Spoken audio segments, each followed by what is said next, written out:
Galatians chapter 6, verse 10, "So then, while we have opportunity, let us do good to all men, especially those who are of the household of faith."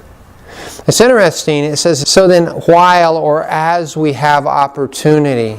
One of the challenges that we face is because of communication in our culture and society. We're so overwhelmed with needs, and every need is an opportunity, and we can't meet all of those needs. And so we have a tendency to say, forget it, I'm not doing anything. And we got to be careful.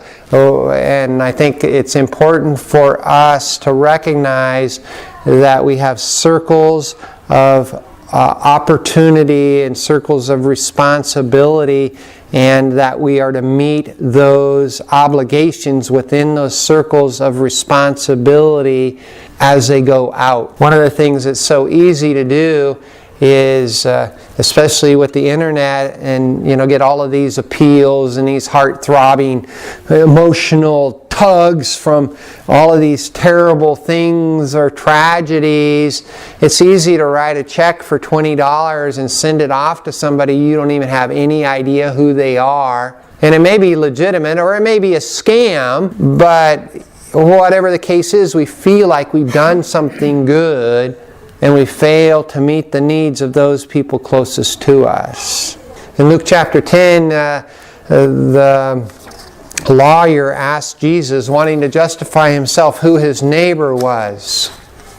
And if you read the story of the Good Samaritan, I heard, I think it was Haddon Robinson, who is a preacher of preachers, Haddon Robinson, and he preached from that, and he boiled it down. You got the guy who's beat up alongside the road, and the Samaritan comes along, and he boiled it down this way: your neighbor is a person whose need you see, whose need you can meet. And so oftentimes there's many needs that we can't meet, but there are needs close to us that we can meet, and we should meet those. And so he says there, do good to all men, especially the household of faith. And so we have a responsibility within the church to minister to one another. And our responsibility to one another within the church is greater than our responsibility outside of the church.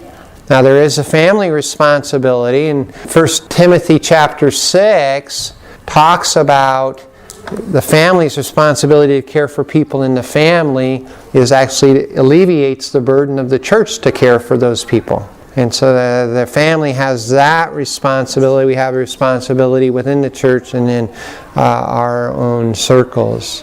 And we need to be careful that we don't grow weary in doing good because we're so overwhelmed with all of the information that comes our way these days.